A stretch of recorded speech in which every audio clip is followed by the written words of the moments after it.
ang budget ng Pilipinas ay hawak lang ng 2 tao. Ang budget ng Pilipinas ay hawak lang ng 2 tao. Hawak lang siya ni Congressman Zaldico at ni Congressman Martin Romualdez. Yan ang katotohanan. Halimbawa ko dito, medyo mahaba ito, kaya pagpasensyahan mo. Ang halimbawa ko dito, sa DepEd muna tayo. Sa Department of Education, noong taong 2023, merong 5 billion na inapprove para sa classroom construction. Nagulat ako kasi merong mga lumapit na miyembro ng House na humihingi. Hinihingi nila yung 5 billion, parte ng 5 billion na budget. Wala kasi akong experience sa ganyan. At saka ang pagkakaintindi ko, pag inapprove na yan ng Office of the President, ibibigay na yan, pagdediretso na yun sa approval at trabaho ng Department of Education sa construction ng mga classroom. Nagulat ako, may humingi. Magkano ba ang amin dyan? Magkano ba ang amin dyan? So sinabi ko, hindi pwede ito. Kasi ang mangyayari nito, hindi magagawa ng Department of Education ang trabaho namin na mag-construct ng classroom ayon sa classroom backlog at sa prioritization base sa backlog at sa classroom construction. So sinabihan ko yung isang congressman, sabihan ninyo si Martin Romualdez na hindi pwede chap-chapin ang classroom construction na 5 billion. Kaya kung makikita ninyo sa budget proposal na approved ng Office of the President, 5 billion yon. Pero nung lumabas yung GAA o yung budget approved noong 2023, naging 15 billion siya. Dahil hindi nga ako pumayag na kunin yung 5 billion, dinagdagan nila ng 10 billion yung classroom construction ng Department of Education. Yung 10 billion na yon hindi kontrolado ng Department of Education. Controlled yon ni Congressman Zaldico at Congressman Martin Romualdez. Hindi ko na kailangan ng corroborative witness dito dahil makikita niyo yon sa papel. Makikita ng taong bayan yon sa papel. NEP, 5 billion, lumabas ang budget approved, 15 billion. So maiintindihan niyo, 'di ba? Bakit pa tayo magbo-budget hearing para sa Office of the Vice President? 2 tao lang naman ang nasusunod sa budget ng bayan natin. Halimbawa, taong 2024. Kung makikita niyo, ang approved na budget ng Office of the President para sa classroom construction ay 19 billion. Noong lumabas na ang House version ng Appropriations Bill, ay naging 24 billion ito. So, approved 19 billion, paglabas sa House, naging 24 billion.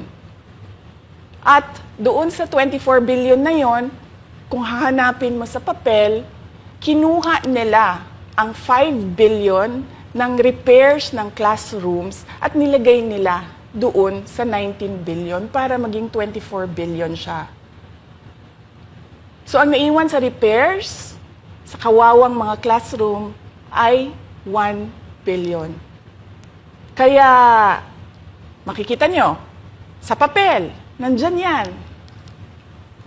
Naging 24 billion. At hindi lang yan, dahil noong 2023 ay hindi ako pumayag na hindi masunod yung DepEd na rules sa paano mag-classroom construction based on need. Ang ginawa ngayong 2024, inattach nila ang listahan na kung saan gagawin ang mga classroom construction worth 17 billion. Makikita nyo yon sa papel. Pagdating namin sa Senate, nakita yun ng mga senador. Tinanong nila, ang Department of Education. Totoo ba o hindi totoo na galing sa inyo ang listahan ng 17 billion ng mga classroom construction? So sabi namin sa mga senador, hindi totoo. Hindi namin magagawa yung trabaho namin. Hindi natin masosolve ang classroom backlog kung ganito ang nangyayari. Pwede ba ninyo kaming tulungan? Yung mga senador naman, very helpful sila. Oo, tulungan namin kayo. Kaya nga, kung makikita ninyo sa interpellation ng isang senador doon sa budget hearing sa Senate, tinanong niya, diretso, galing ba sa DepEd ang listahan ng 17 billion? Galing ba sa DepEd ang listahan na inattach doon sa House version? Sinabi namin hindi. Hindi galing sa amin yan. On record yon. Makikita nyo sa mga videos, balikan nyo yung mga videos. Makikita nyo. Yes, my concern, Madam Chair, Mr. President, under the GAB, I observed that there was an increase in the budget for the construction of new classrooms from 19.6 billion to 24.6 billion. However, this is my concern, which you mentioned earlier, that the repairs and rehabilitation of classrooms was decreased from 6.5 billion to 1.5 billion.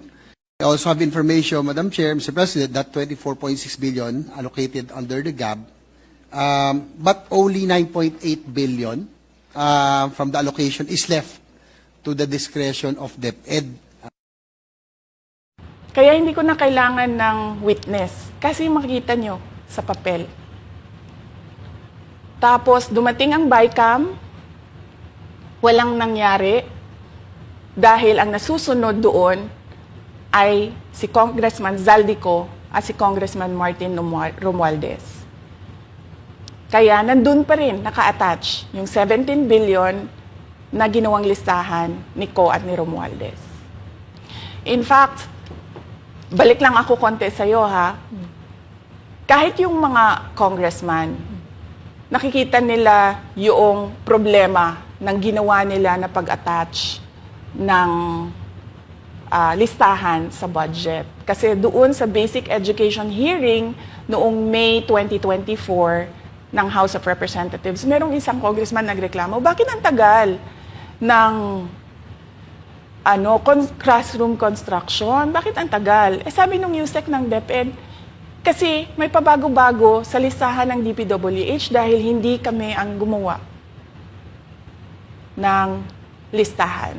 Yeah, Mr. Chair, with respect to the 17 billion in Annex A of the GAA, we are not privy on how the school sites were chosen. So, be it as it may. How is it chosen? I'm not privy to that, Mr. Chair. When the GAB came out, there was a 14.7 billion Annex A. Then when the committee, the GAA came out, from 14.7 it became 17 billion. So we are not privy to how the list was generated. So dagdag ko lang yan doon sa confirmation na kinuha nila yung budget ng DepEd at isa yan sa mga rason kung bakit ako nag-resign sa Department of Education. Hindi na ako papayag na sa susunod na taon, ganyan pa rin ang gawin nila at ako yung mananagot sa ginagawa nila. Kaya yan yung sinasabi ko, bakit pa tayo mag-question and answer dito para atakihin nyo ako? Ang masusunod lang naman sa budget, 2 tao lang.